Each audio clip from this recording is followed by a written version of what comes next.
Je ne sais pas exactement pourquoi je me décide à écrire tout ça. Peut-être parce que ça me ronge. Peut-être parce que j'ai besoin que quelqu'un sache. Que quelqu'un comprenne ce qui s'est passé à la station 14. J'ai été engagé en tant que technicien indépendant par une société privée, Sénigène. Contrat simple sur le papier. Rejoindre une ancienne base de recherche génétique isolée au cœur de la jungle amazonienne. En faire l'inventaire et récupérer tout matériel encore fonctionnel. Une mission de routine. 3 semaines, disait-on. Des primes de risque alléchantes. Je n'avais jamais entendu parler de la station 14 avant ça. Normal, elle n'était répertoriée sur aucune carte officielle. Nous étions 6. 2 scientifiques, 3 agents de sécurité et moi. La traversée en hélicoptère avait duré plus de 6 heures, à travers une mer verte et humide. Lorsqu'on a aperçu la clairière, c'était comme voir une cicatrice dans la forêt, une grande étendue défrichée, au milieu de laquelle s'élevait un bâtiment bas, carré, à moitié dissimulé sous des lianes et de la mousse. Personne n'avait foulé cette terre depuis plus de 30 ans. En descendant de l'appareil, l'air était si lourd que chaque inspiration semblait devoir être mâchée avant d'être avalée. La chaleur était atroce. L'humidité collait aux vêtements comme du goudron.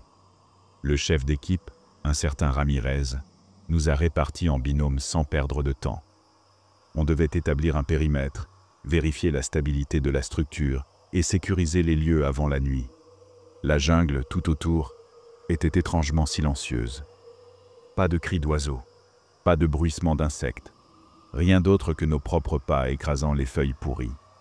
Je me suis dit que c'était normal, que la saison, l'heure de la journée, ou l'odeur humaine avait pu faire fuir la faune locale. Je me suis dit ça pour ne pas penser à l'angoisse sourde qui m'oppressait la poitrine.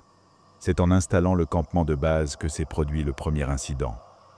On avait à peine déchargé le matériel que Briggs, l'un des agents de sécurité, a remarqué quelque chose d'étrange sur son sac. Des empreintes. Pas de simples marques de boue ou de végétation, de petites empreintes, allongées, avec 3 doigts déformés, comme si une main miniature avait tenté de fouiller les fermetures éclairs. Le plus troublant, c'est que le sac n'avait jamais quitté son dos depuis notre descente de l'hélicoptère. « Un singe ?» a proposé Alvarez, l'un des scientifiques, sans grande conviction. Mais il n'y avait pas de singe dans ce coin précis, selon nos briefings. Et surtout, aucun animal connu n'aurait pu s'approcher de nous sans qu'on le voie ou l'entende. Ramirez a haussé les épaules et a ordonné qu'on ne s'attarde pas. Priorité à la sécurisation de la station. Je me suis forcé à ne pas regarder la jungle autour de nous. Je savais pourtant que quelqu'un, ou quelque chose, nous observait déjà. La porte d'entrée principale de la station 14 était entr'ouverte, grincée sur ses gonds rouillés. Nous avons pénétré dans un couloir large et sombre, éclairé uniquement par nos lampes frontales. Les murs étaient tapissés de mousse, et une odeur âcre de moisissure nous agressait les narines. L'intérieur était en meilleur état que je ne l'aurais cru. Des panneaux de commande rouillés, des armoires métalliques, des câbles pendants. Mais l'infrastructure tenait encore debout. La jungle n'avait pas encore tout repris. Pas encore. Plus nous avancions, plus une sensation viscérale de malaise s'intensifiait, quelque chose de primal, de sous-cutané. Un instinct ancien qui hurlait de rebrousser chemin. Les scientifiques semblaient des nerveux, eux aussi. Alvarez consultait nerveusement son détecteur d'humidité, comme si la moindre fluctuation du taux d'eau dans l'air pouvait expliquer ce qu'il ressentait. Puis nous sommes tombés sur le premier couloir latéral. À première vue, c'était un simple corridor menant à une série de laboratoires secondaires. Mais sur le mur, griffé à même la peinture écaillée, il y avait un mot. Un seul, vivant, pas écrit, pas peint, griffé, comme si des ongles ou des griffes avaient laborieusement entaillé le plâtre sec. Personne n'a rien dit, personne n'a proposé d'hypothèse. Ramirez a simplement ordonné de continuer.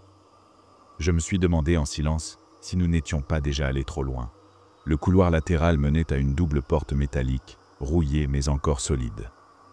Ramirez l'a forcée à l'aide d'un pied de biche, dans un grincement qui a résonné bien trop loin dans la carcasse silencieuse de la station. Derrière, il y avait un laboratoire principal, et d'autres portes menant à ce qui semblait être des pièces annexes. Tout ici sentait l'abandon, la poussière, les moisissures, les câbles rongés par l'humidité. Mais malgré tout, certaines consoles encore alimentées clignotaient, faiblement, connectées à des sources d'énergie autonomes, enterrées sous la base. Je laissai mon regard errer sur la pièce. Des cages, alignées contre le mur sud. Vide. Le métal était tordu sur certaines, comme si quelque chose de l'intérieur avait essayé d'en sortir, ou d'y entrer. Sur les bancs de travail, il restait des carnets de notes détrempés, des bocaux brisés, des outils de dissection rouillés. Personne ne parlait. Même Briggs, le plus grande gueule de l'équipe, restait muet, le visage crispé sous sa lampe frontale. Je passais devant une baie vitrée fendue, donnant sur une autre salle. Une salle de quarantaine, d'après les panneaux défraîchis. À l'intérieur, on distinguait des armoires médicales, des brancards rouillés et quelque chose d'indéfini. Quelque chose comme un cocon desséché, suspendu au plafond par des câbles. Il était noir, recroquevillé, et par endroits, la coque semblait fendue. « Laissez tomber la salle de quarantaine », ordonna Ramirez. « On reste groupés. » Je ne l'avais jamais vu aussi tendu. Alvarez et Dawson, l'autre scientifique, s'étaient arrêtés devant un panneau de contrôle. Ils examinaient un écran fissuré qui affichait encore des bribes de données. Sujet 017B, développement, phase 3, statut, échappé, directive, confinement prioritaire. Ils se regardèrent sans un mot. Confinement prioritaire. Mais personne n'avait jamais sécurisé les lieux. La base avait été abandonnée en urgence, et manifestement, pas parce que tout était sous contrôle. En progressant vers les salles annexes, nous avons trouvé plus d'horreur. Des bocaux contenant ce qui semblait être des organes, des membres atrophiés, parfois même des silhouettes entières, réduites à des masses de tissus indistinctes. Sur un tableau blanc, au fond du second laboratoire, il y avait encore une annotation griffonnée en hâte. « Ne pas nourrir après mutation ». Je sentis la sueur froide couler dans mon dos, malgré la chaleur suffocante. À cet instant précis, la lumière de ma lampe frontale vacilla une première fois. Juste une seconde. Un clignotement anodin. Peut-être. Je la tapotai du bout des doigts et elle se stabilisa. Mais quelque chose avait changé. Je n'aurais pas su dire quoi. Une odeur, un déplacement d'air. J'avais l'impression que la station venait de se réveiller. Nous avions presque terminé l'inspection du laboratoire principal quand Ramirez nous fit signe de nous rassembler. « On passe aux archives, » dit-il. « On prend ce qu'on peut et on évacue avant la nuit. » Personne n'objecta.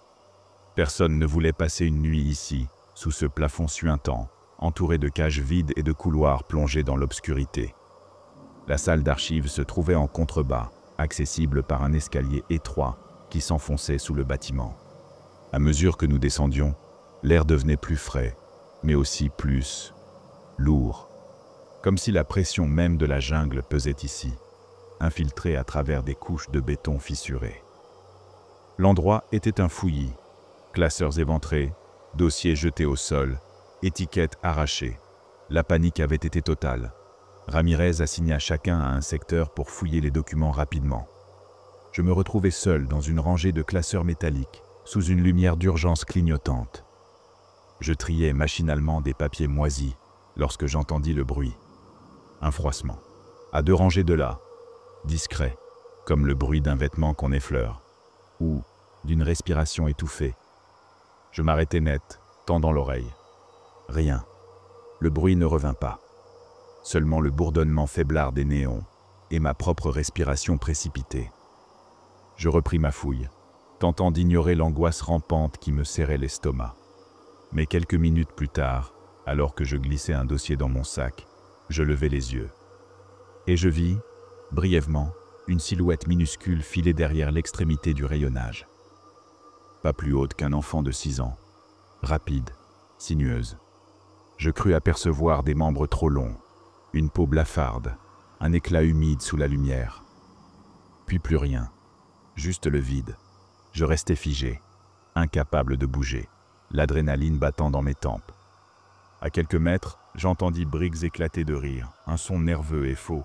« Putain, y a des rats mutants ou quoi ?» lança-t-il à mi-voix. Personne ne répondit. Parce que tous, au fond de nous, nous savions que ce que j'avais vu n'était pas un rat. Nous avions rassemblé une pile de dossiers dans des sacs étanches, improvisés. Le genre de document qu'on n'aurait jamais dû laisser moisir dans un sous-sol oublié. Ramirez ordonna de remonter à la surface pour faire le tri plus tard. Mais moi, je n'arrivais pas à attendre. Peut-être était-ce la nervosité. Peut-être était-ce l'envie d'occuper mon esprit pour ne pas penser à la silhouette entrevue dans les archives. Quoi qu'il en soit, dès que nous fûmes revenus à la lumière relative du laboratoire principal, je m'agenouillai à l'écart pour feuilleter les premières pages. La plupart des documents étaient inintéressants. Rapports de maintenance, bons de livraison de matériel médical, plans de modification génétique standard. Mais, entre deux chemises délavées, je tombais sur un dossier marqué d'un simple tampon rouge. Projet Chrysalis, accès restreint. Protocole Delta 3. Je l'ouvris, mes mains tremblant légèrement malgré moi. À l'intérieur, des photos, en noir et blanc, floues, des sujets de test, des enfants. Non, pas exactement. Des corps d'enfants, du moins à l'origine, déformés par des excroissances, des mutations organiques grotesques. Certains étaient couverts d'une sorte de chitine noire, d'autres avaient des membres atrophiés ou hypertrophiés. Leurs visages n'étaient plus humains, seulement des fragments de ce qu'ils avaient été. Je feuilletais frénétiquement. À chaque page, l'horreur empirait. Notes manuscrites sur les marges. Sujet réactif aux stimuli ultrasoniques. Modification de la neuroplasticité à un stade avancé. Fusion partielle avec échantillons végétaux locaux. Et, à la dernière page, une annotation isolée, gribouillée à la hâte. Ils s'adaptent, ils se reproduisent.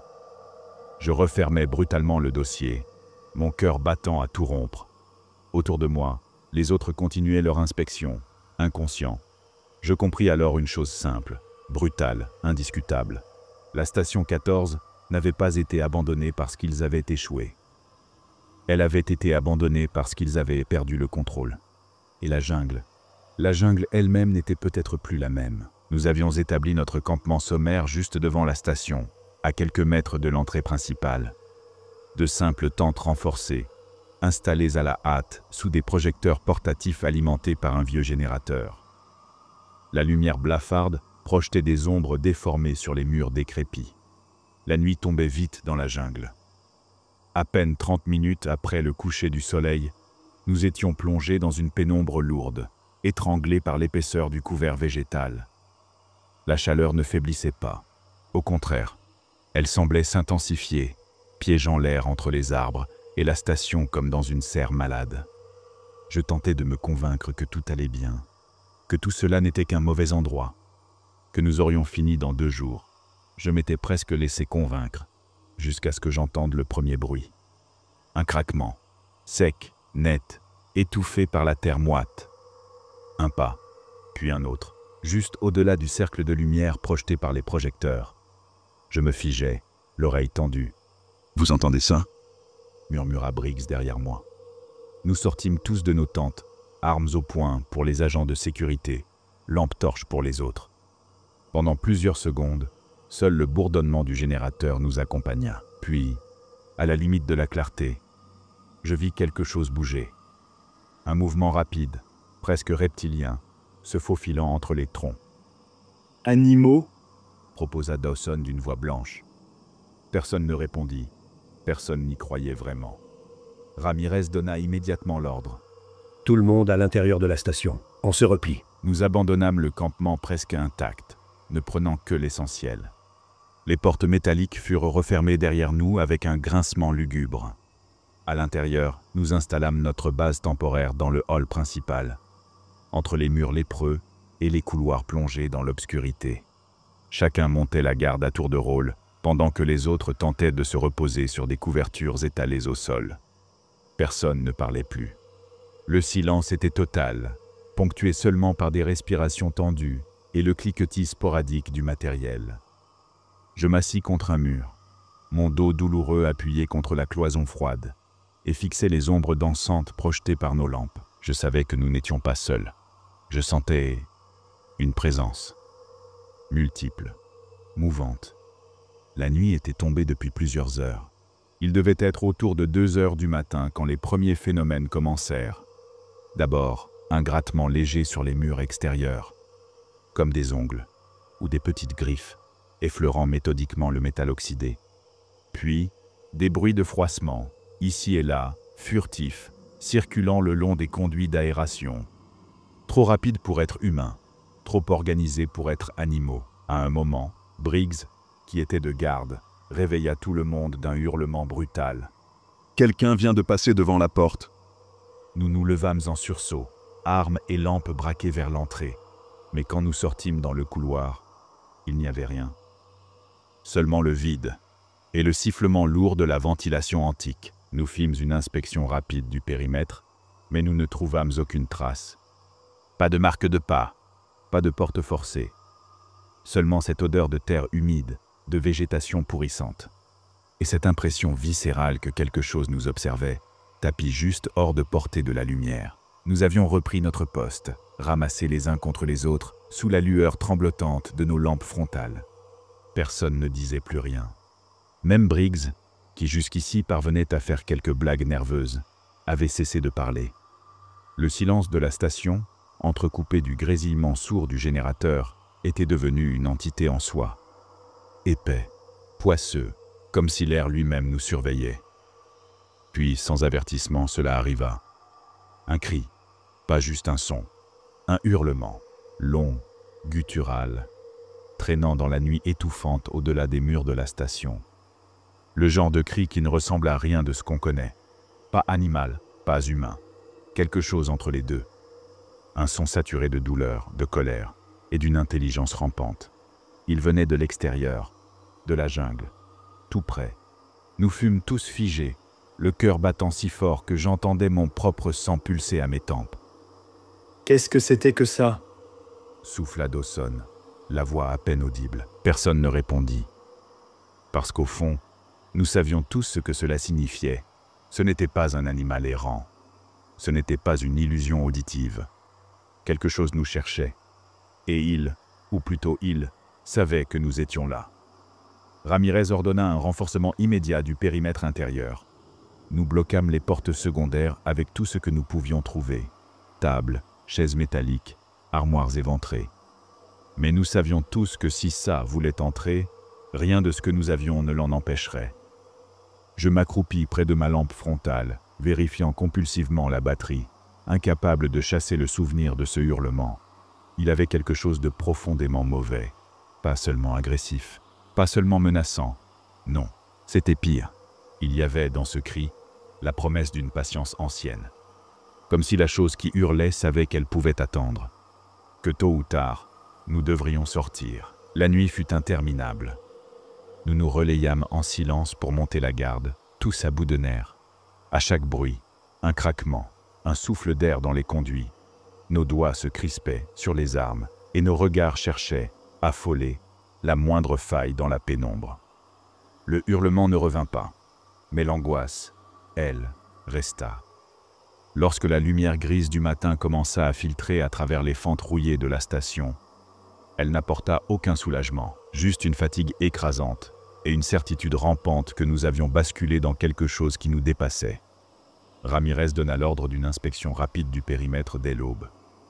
Nous n'étions pas vraiment motivés à sortir, mais rester à l'intérieur sans savoir ce qui rôdait dehors était pire. Nous franchîmes la porte principale à pas lents, armes au poing, lampe torche balayant la clairière. Le campement, notre campement, il avait été ravagé, les tentes éventrées, le matériel dispersé, piétiné dans la boue détrempée. Les sacs de vivres ouverts, leur contenu éparpillé comme fouillé méthodiquement. Mais le pire, ce fut les empreintes. Pas des empreintes humaines, pas exactement. Des traces fines, longues, comme celles de pieds humains, mais avec une disposition anormale.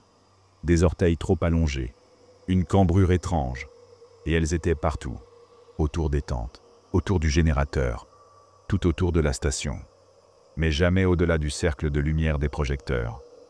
Comme si la chose, ou les choses, s'étaient arrêtées juste à la frontière de notre maigre sanctuaire lumineux. Ramirez jura entre ses dents et ordonna une inspection des structures. Briggs revint au bout de quelques minutes, blême. 2 portes de service forcées, Dit-il. mais refermées derrière. Refermé? Demanda Dawson. Briggs hocha la tête, l'air hagard. Comme si ceux qui avaient tenté d'entrer ne voulaient pas qu'on sache qu'il avait réussi. Je me dirigeai vers le générateur pour vérifier son état. La machine, qui avait tenu bon toute la nuit, vibrait toujours faiblement, mais une odeur piquante monta à mes narines à mesure que je m'approchais. Une fuite. Quelqu'un, ou quelque chose, avait arraché une partie des câbles d'alimentation. Pas assez pour couper l'énergie cette nuit-là, mais assez pour nous laisser dans l'obscurité à la prochaine panne. Il ne voulait pas nous tuer tout de suite. Il voulait nous affaiblir. Je levai les yeux vers la jungle qui nous entourait. Rien ne bougeait, mais je savais que des yeux nous observaient, tapis dans les ombres denses. Et pour la première fois depuis notre arrivée, je sentis une peur froide, méthodique, remplacer l'adrénaline brute. Ce n'était pas une attaque désordonnée, pas un caprice d'animaux sauvages, c'était une stratégie. Ils savaient ce qu'ils faisaient, ils avaient toute la patience du monde. Et bientôt, nous n'aurions plus ni lumière, ni porte solide pour nous protéger. Pendant quelques heures après l'aube, nous avons essayé de reprendre le contrôle de la situation. Ramirez avait réorganisé les tours de garde. Les scientifiques triaient frénétiquement les dossiers récupérés, cherchant des informations utiles, un protocole de sécurité, une sortie secondaire, n'importe quoi. Je passais mon temps à surveiller le générateur. Son bourdonnement grave était devenu notre seul compagnon fiable. Le cœur battant de la station. Tant qu'il fonctionnait, nous avions encore une chance. Mais même sans expertise avancée, je voyais bien que la machine était mourante. Le câblage avait été brutalement arraché, réparé à la va-vite avec du ruban isolant, des fils dénudés. Des fuites d'huile s'étaient formées en flaques visqueuses sous le socle. Chaque hoquet, chaque vibration anormale faisait grimacer l'équipe entière. Il était un peu plus de 14h30 quand ça arriva. Un cliquetis secondario, un râle métallique. Puis, le silence, un silence lourd. Total. Le générateur venait de s'éteindre. Pendant une seconde, personne ne bougea. Le cerveau refusait d'assimiler ce que cela impliquait. Puis, presque en même temps, tous les regards se tournèrent vers les fenêtres. La lumière extérieure, pâle et stagnante, n'atteignait pas vraiment l'intérieur, et dans cette semi-obscurité, les ombres s'épaississaient, rampant lentement sur les murs. Ramirez bondit sur ses pieds. Matériel d'urgence maintenant. Lampe, batterie.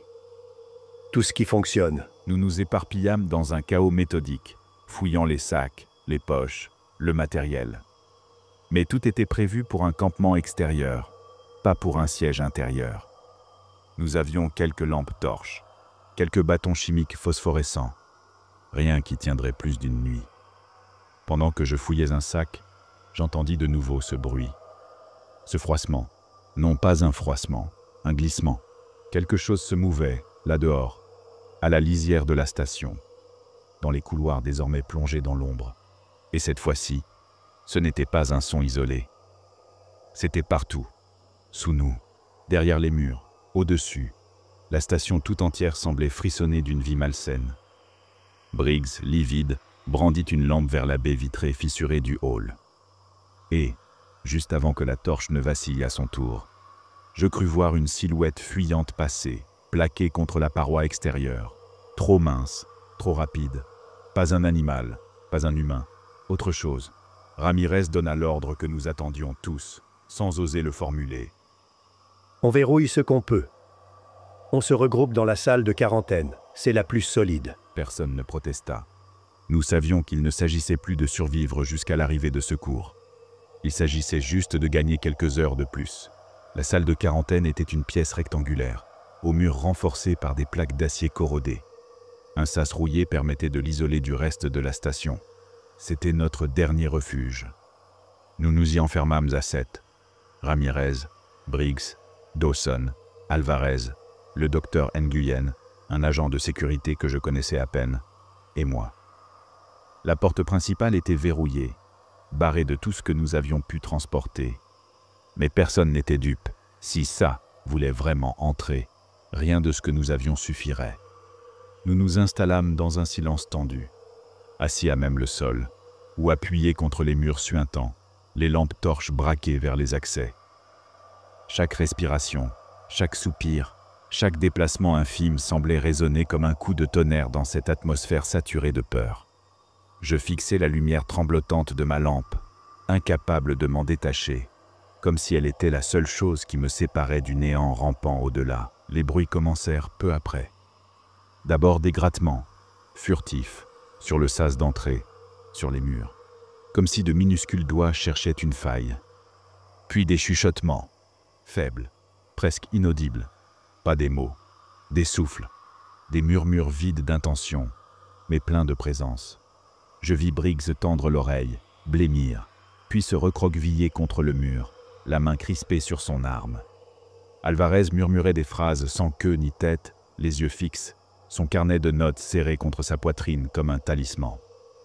Ramirez tentait de garder le contrôle, mais ses mains tremblaient légèrement lorsqu'il vérifiait son arme pour la 3e fois en 10 minutes.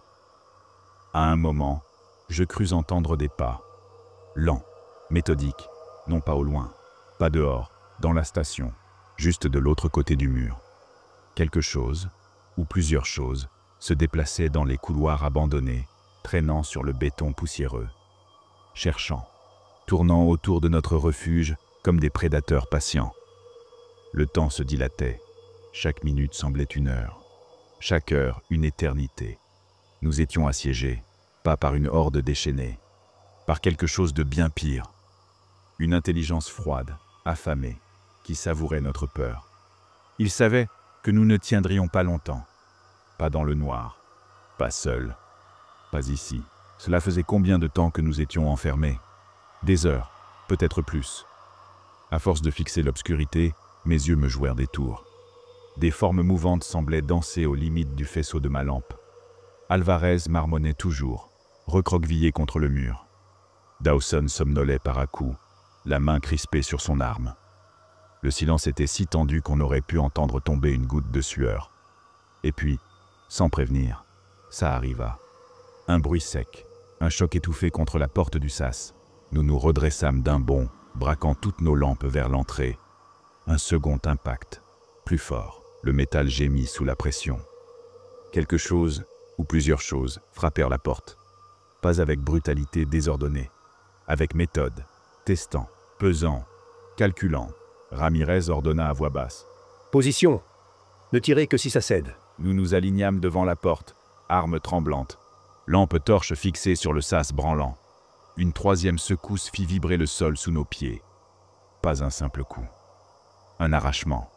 Comme si des mains, ou des serres, tentaient de déraciner la porte de ses gonds.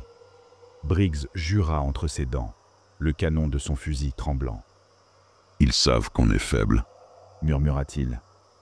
Il n'avait pas besoin de le dire, nous le savions tous. Un grincement métallique monta dans l'air épais. La charnière supérieure se pliait. Pas beaucoup, pas encore. Mais suffisamment pour laisser filtrer un filet d'air vicié, chargé d'une odeur abjecte de moisissure, de viande avariée et de quelque chose de plus ancien, plus sauvage. Nous étions trop peu, trop fatigués, et il était impatient. Il savait que nous finirions par craquer. Pendant un instant suspendu, tout s'arrêta. Plus de coups, plus de grincements. Seulement ce souffle lent, cette odeur putride qui rampait dans la pièce. Ils étaient encore là, juste derrière, à écouter, à attendre. Nous avions repoussé cette première tentative. Mais la question n'était plus si, la prochaine serait plus forte. C'était quand et combien d'entre nous seraient encore debout pour y faire face. Le silence s'étira pendant ce qui sembla une éternité. Personne ne bougeait. Même nos respirations semblaient suspendues, terrées dans nos poitrines. Puis, soudain, sans le moindre avertissement, le sas explosa presque hors de ses gonds. Un impact monstrueux, un fracas métallique qui fit trembler les murs. La porte, déjà affaiblie, se déforma brutalement, creusant une béance dans son cadre. Un cri déchirant, humain, cette fois, jaillit de la gorge de Dawson. Je ne savais pas s'il hurlait de terreur ou s'il appelait à l'aide. Une forme noire, floue, passa dans l'entrebâillement. Pas entièrement visible, pas identifiable. Une silhouette noueuse, hérissée de membres anormalement longs, fluide comme de la fumée noire solidifiée, se pressait contre le métal tordu. Ramirez cria un ordre, mais je ne l'entendis pas.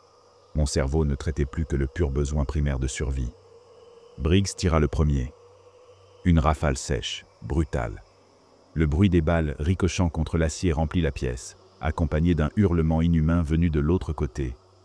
La chose recula, brièvement, mais pas comme un animal blessé, comme quelque chose qui recalculait. Je me précipitai pour renforcer ce qu'il restait du sas, poussant une lourde étagère métallique contre l'ouverture tordue, suivie par Ramirez et le reste de l'équipe. Des mains griffues, ou ce qui y ressemblait, passèrent par l'espace déformé, fouillant à l'aveugle, grattant, trop humaine pour être celle d'une bête, trop tordue pour être humaine. Le vacarme était assourdissant. Grincements, coups sourds, détonations, cris. Je vis Alvarez plaqué contre le mur du fond, les yeux écarquillés, incapable de bouger. Son carnet glissa de ses mains tremblantes et tomba dans une flaque d'eau stagnante au sol. Briggs rechargeait déjà à la hâte, les mains tremblantes. Et moi, je compris que nous ne pourrions pas tenir. Pas ici, pas enfermés comme des rats. Ils allaient entrer, pas à cette tentative, mais à la suivante. Et nous serions massacrés. La seule option qu'il nous restait, c'était de fuir. Sortir de cette station malade, plonger dans la jungle, courir à l'aveugle dans l'obscurité suffocante, mourir dehors, ou mourir enfermés ici. Telle était devenue notre seule alternative. Ramirez hurla par-dessus le vacarme. « On dégage. Plan d'évacuation d'urgence. On prend que le nécessaire. » Je n'avais jamais entendu sa voix vibrer ainsi. Pas d'autorité, pas de commandement, juste de la peur brute. Tout le monde réagit au quart de tour. Nous attrapâmes nos sacs les plus légers, ceux où nous avions entassé lampes torches, batteries de secours, quelques provisions compactes. Pas de matériel scientifique. Pas de papier, pas d'armes lourdes. Seulement ce que nos mains tremblantes pouvaient emporter en moins de 30 secondes. Le sas n'était plus une option. Il avait cédé. Derrière les restes du battant, nous apercevions désormais des silhouettes s'agglutiner dans l'obscurité.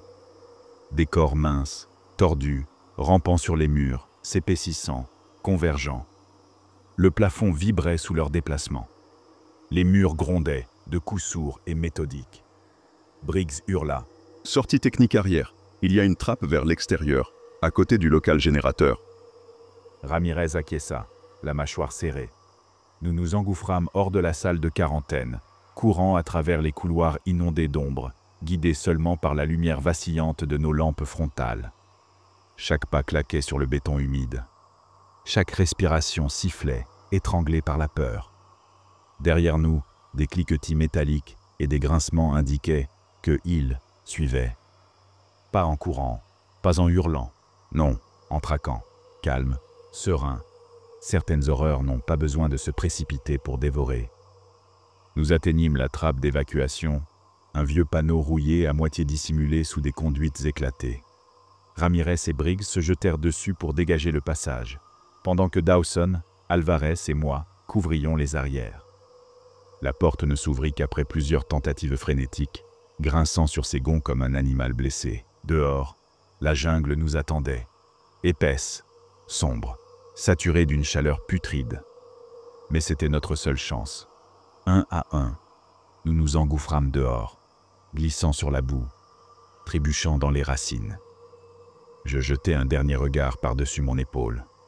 À travers l'embrasure tordue de la trappe, dans l'obscurité béante de la station, je vis des dizaines de regards pâles, brillants comme des billes ternes. Ils ne cherchaient pas à nous rattraper immédiatement. Pas encore. Ils nous regardaient fuir. Avec cette même patience méthodique, comme si la jungle elle-même leur appartenait. Comme si sortir n'était pas fuir, mais simplement entrer dans leur terrain de chasse. La chaleur nous enveloppa comme une chape de plomb dès que nous fûmes dehors. La jungle, dense, saturée de moiteur et de relents de végétation en décomposition, s'étendait devant nous dans une masse mouvante d'ombres impénétrables. Nous n'avions aucun plan, aucune carte, aucune direction. Seulement l'instinct brut de nous éloigner, de courir aussi loin que possible de cette station maudite. Nous nous enfonçâmes dans la jungle à un rythme chaotique, glissant sur la boue, heurtant des lianes épaisses, évitant à peine des racines traîtresses. Chaque respiration était une lutte. Chaque pas nous arrachait un peu plus de force. Et derrière nous, des bruissements, des craquements, des présences. Ils nous suivaient, pas en ligne droite, pas avec fracas. Ils serpentaient dans l'obscurité végétale, nous encerclant peu à peu, comme une meute invisible. Après une course effrénée, nous atteignîmes une petite clairière. Un sol marécageux, infesté d'insectes, mais ouvert sur le ciel plombé. Ramirez fit signe de ralentir. Pause. 30 secondes. Halta-t-il. Nous nous effondrâmes à demi dans la boue, le souffle brûlant. C'est là que je vis les premières vraies preuves. Au sol, partout, des empreintes, pas vieilles, pas érodées par la pluie, fraîches, profondes, identiques à celles qu'on avait vues autour de la station. Mais ici, il y avait autre chose. Des morceaux, de peau déchirée, des lambeaux fibreux accrochés au tronc, des résidus gluants, iridescents sous la lumière crasseuse du jour, comme des exuvies, des peaux mues, comme si ces créatures grandissaient, changeaient, évoluaient. Dawson se redressa lentement, les yeux agrandis par la terreur. « C'est pas des animaux » murmura-t-il. « Non » répondis-je sans même m'en rendre compte, parce que je comprenais, moi aussi. La logique brute, implacable, qu'on ne pouvait plus ignorer. Ce n'étaient pas des erreurs de laboratoire, pas de simples mutants échappés. Non, c'étaient des enfants transformés, des sujets du projet Chrysalis. Ils n'avaient pas disparu, ils avaient survécu, ils s'étaient adaptés. Et la jungle leur appartenait désormais. Un craquement, tout proche, coupa court à mes pensées. Nous levâmes nos lampes d'un même geste. À la lisière de la clairière, dissimulée parmi les feuillages tremblants, des silhouettes se dessinaient, minces, tordues, immovées, observant, patientant. Ramirez n'attendit pas qu'il nous encercle. « Bougez !» hurla-t-il. Nous reprîmes notre fuite, cette fois sans plus aucune illusion. Nous n'étions pas poursuivis. Nous étions chassés. Nous courions à travers la jungle comme des animaux paniqués. Boue, racines, branches basses, tout semblait vouloir nous ralentir. Ramirez ouvrait la marche, sa lampe torche bondissant au rythme de ses pas. Derrière lui, Dawson et Alvarez. Briggs fermait la marche, arme au poing, jetant des regards affolés par-dessus son épaule. Je n'avais qu'un objectif. Continuer à avancer. Mettre un maximum de distance entre nous et ceux qui nous traquaient. Mais au fond de moi, je savais que c'était inutile. Le drame éclata sans avertissement. Un cri, brutal, déchirant. Je me retournai d'instinct, levant ma lampe. Briggs. Il était à peine à 10 mètres derrière nous. Quelque chose l'avait happé hors du sentier. Pas un coup franc, pas une morsure animale, un mouvement intelligent, calculé. Il fut tiré en arrière, hurlant, se débattant. Ses doigts griffèrent la terre détrempée, creusant des sillons désespérés. Je braquai mon faisceau de lumière sur lui, juste à temps pour entrevoir une forme, étirée, trop longue, trop mince.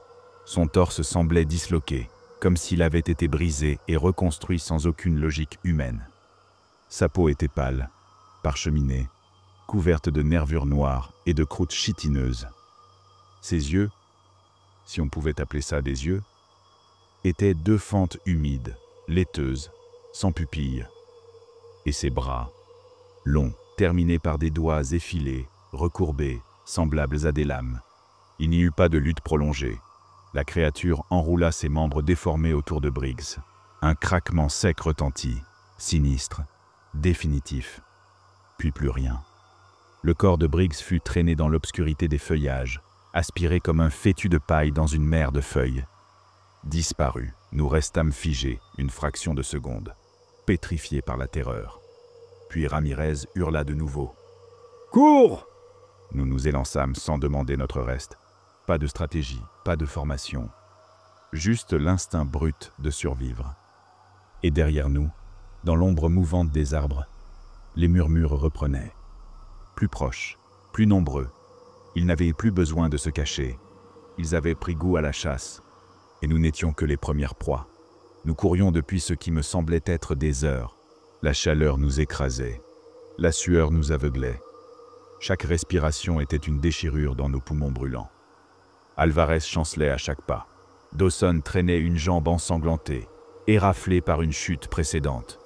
Ramirez gardait la tête, mais ses mouvements étaient plus hachés, plus fébriles. Moi, je ne pensais plus. Je n'étais plus qu'un animal acculé. La jungle sembla s'ouvrir soudainement devant nous. Une dépression naturelle, encaissée entre deux collines boisées.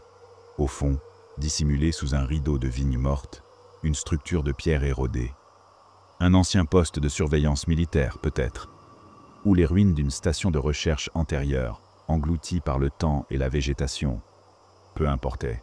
C'était un abri, un répit, un piège peut-être. Mais nous n'avions pas le choix. Ramirez poussa tout le monde à l'intérieur. Nous tombâmes dans une vaste pièce rectangulaire, à demi effondrée. Les murs de béton, couverts de mousse épaisse, s'ouvraient par endroits sur l'extérieur, laissant filtrer une lueur blafarde.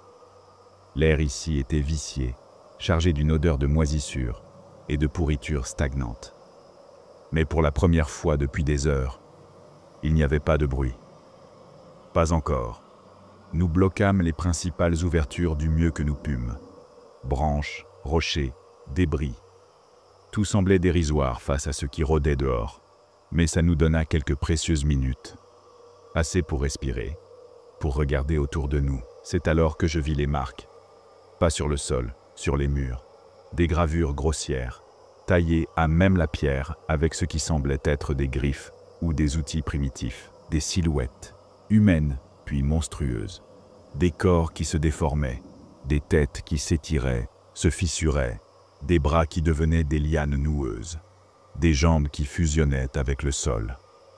Alvarez s'approche, son visage blême éclairé par la lumière verte de son bâton chimique. « C'est pas nouveau, » murmura-t-il. « C'est ancien. » Combien ancien? Demanda Dawson, haletant. Alvarez secoua la tête, les yeux agrandis. « Assez pour que ça fasse partie de la jungle maintenant. » Je compris alors. Je compris ce que la station 14 avait fait. Ce n'était pas un simple projet génétique. C'était un programme d'intégration, un essai désespéré pour fusionner l'humain et la nature. Créer des organismes capables de s'adapter, de survivre, même aux environnements les plus hostiles. Ils avaient voulu construire le chaînon manquant entre l'homme et son environnement. Ils avaient réussi. Trop bien. La jungle n'était pas simplement leur refuge. La jungle était devenue une extension d'eux-mêmes, un réseau vivant, organique, patient. Et maintenant que nous avions pénétré sur leur territoire, nous étions perçus comme une infection, un virus à éradiquer. Nous étions recroquevillés contre les murs moussus de l'abri, haletants, meurtris, épuisés. Personne ne parlait. Même Ramirez, d'habitude si prompt à aboyer des ordres, restait silencieux, son regard perdu quelque part dans les ténèbres. La lumière verte de nos bâtons chimiques baignait la pièce d'une lueur maladive, projetant des ombres allongées qui ondulaient lentement sur les murs fissurés. La jungle dehors semblait s'être figée. Pas un bruit, pas un insecte, pas même le bruissement d'une feuille. Un silence pesant, saturé, comme l'attente d'un coup de grâce. Je tentais de reprendre mon souffle, appuyé contre une colonne de béton effritée. Mes doigts étaient couverts de boue et de sang séché. Mes jambes tremblaient, malgré moi. Je jetai un œil vers Alvarez, assis contre un pan de mur envahi de lichen. Il fixait quelque chose sur les pierres. Ses lèvres remuaient dans un murmure sans son. Intrigué, je braquai ma lampe vers ce qu'il regardait. Des gravures, différentes de celles que nous avions vues en entrant. Celles-ci étaient fraîches, trop fraîches. Des sillons humides, sombres, comme si quelque chose, ou quelqu'un, avait récemment entaillé la pierre avec des griffes ou des ongles. Un symbole se répétait encore et encore.